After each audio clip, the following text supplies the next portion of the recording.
তো 2024 সালের তুলনায় অনেক কিছু পরিবর্তন নিয়ে আসছে। তো এই ভিডিওর মাধ্যমে তুলে ধরার চেষ্টা করব। আশা করি কেউ বোর হবেন না। এবং কি পরবর্তী আরেকটা ভিডিও আসবে যেটার মাধ্যমে নেটওয়ার্ক ইউনিভার্সিটি কাদের জন্য, কাজের জন্য অফার করতেছে এবং কি ভালো দিক খারাপ দিক সম্পূর্ণ তুলে ধরার চেষ্টা করব। আশা করি এই 2টা ভিডিও আপনার জন্য অনেক হেল্পফুল করবে চায়নাতে আসার ক্ষেত্রে এবং কি নেটওয়ার্ক ইউনিভার্সিটি আসার ক্ষেত্রে। যারা নতুন অবশ্যই চ্যানেলটি সাবস্ক্রাইব করবেন এবং পাশে থাকবেন। আশা করি এই ভিডিওটা আপনার জন্য অনেক হেল্পফুল। আমি ওমর ফারুক বর্তমানে নেটন university electrical engineering and automation অধ্যয়ন করতে অবস্থায় আছি। যারা নেটন ইউনিভার্সিটি সম্পর্কে জানতে চান এবং কি এই ভিডিওর মধ্যে যদি কোনো কিছু বাকি থাকে, আরও কোনো কিছু জানা থাকে, অবশ্যই ডেসক্রিপশন বক্সের মধ্যে আমার ফেসবুক লিঙ্ক দেওয়া থাকে, অবশ্যই কন্ট্যাক্ট করবেন। ওকে, আসুন দ্রুত মূল বিষয়ে যাওয়া যাক। মূল বিষয় যদি বলতে চাই, নেটন ইউনিভার্সিটি আপনাকে কি কি স্কলারশিপ অফার করছে, নেটন ইউনিভার্সিটি কোন কোন স্কলারশিপ অফার করতেছে, যেটা হচ্ছে type A, type B, type C, type D.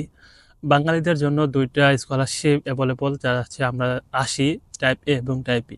Type C, type D আমরা আসি না। সো এই 2টা বিষয়ে আলোচনা করবো না, টাইপ এ এবং টাইপ বি নিয়ে আলোচনা করব।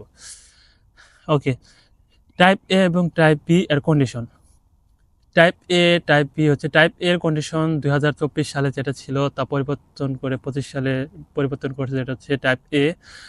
আগে ছিল পাস মার্কে টাইপ এ এবং টাইপ বি ছিল, এবার হচ্ছে পরিবর্তন করে টাইপ এ যারা আছে তারা হচ্ছে 80% মার্ক উঠাইতে হবে এবং টাইপ বি যারা আসবে তাদের পাস মার্ক হলে এনাফ। এটা হচ্ছে টাইপ এ এবং টাইপ বি কন্ডিশন। তার মধ্যে হচ্ছে 2 নম্বর আমি যদি হিসাব করি, তার মধ্যে হচ্ছে হোস্টেল। আপনি নেটন ইউনিভার্সিটি আসার পর হচ্ছে টাইপ বিতে যারা আসবে তারা হচ্ছে হোটেল বা আর কি হোস্টেল, ডরমেটরি পাবে না। ডরমেটরি তাদের হচ্ছে আউটসাইড বাসা ভাড়া নিয়ে থাকতে হবে।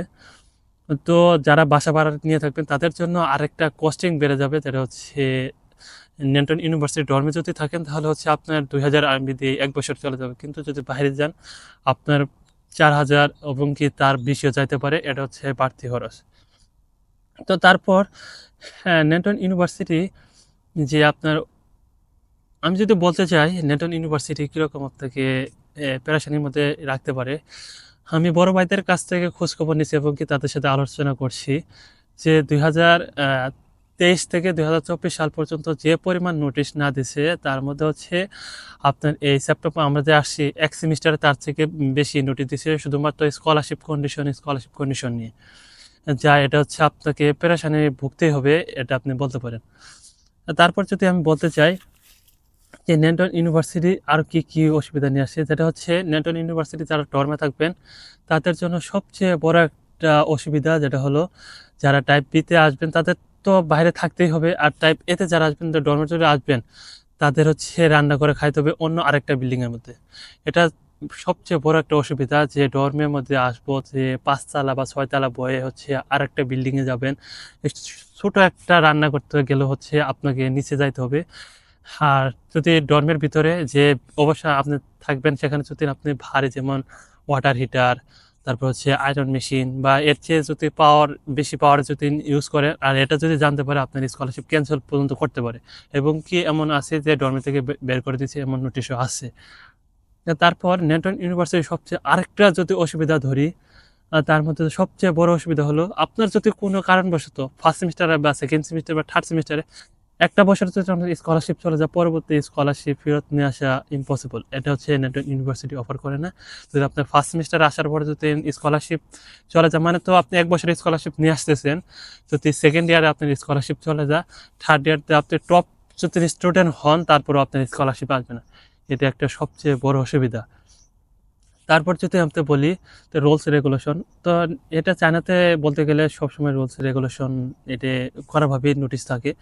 তো এটা হচ্ছে সবচেয়ে আরেক নেটন ইউনিভার্সিটি যেমন স্মোক বা আদার্স এগুলো করতে গেলে আর কি যদি ধরা পড়েন তাহলে হচ্ছে আপনাকে ডরমেট থেকে বের করে দিবে, এমন এবার করেছিল অনেক কজন। ওকে, আমি এখন ছোট্টভাবে একটা কম্পেয়ার করি ভালো দিক এবং খারাপ দিক। তো পরবর্তী ভিডিও আরেকটা আসবেই অবশ্যই, ভালো দিক এবং কাদের জন্য অফার করতেছে এবং কি গুড, এটা অবশ্যই আলোচনা করব। তো এই ভিডিওর মধ্যে ছোটোভাবে একটা আলোচনা করি যে ভালো দিক এবং খারাপ দিক। যদি আমি ভালো দিক বলতে চাই, সবচেয়ে ভালো দিক হলো যে নেটন ইউনিভার্সিটি স্কলারশিপ কন্ডিশন।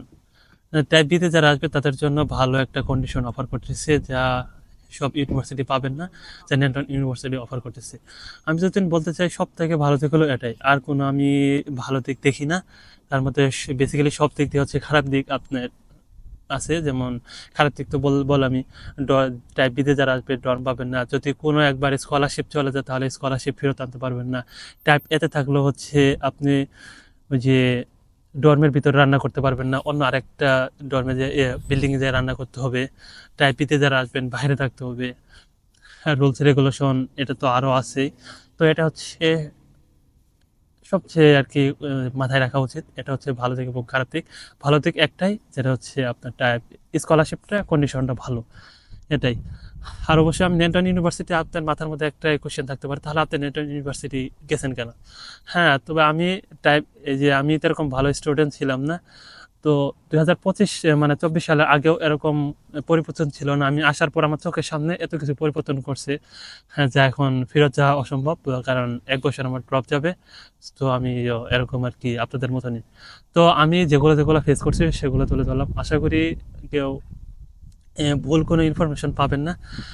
হ্যাঁ, যারা যারা নতুন অবশ্যই চ্যানেলটি সাবস্ক্রাইব করবেন এবং পাশে থাকবেন। আশা করি এই ভিডিওটা আপনার জন্য অনেক হেল্পফুল।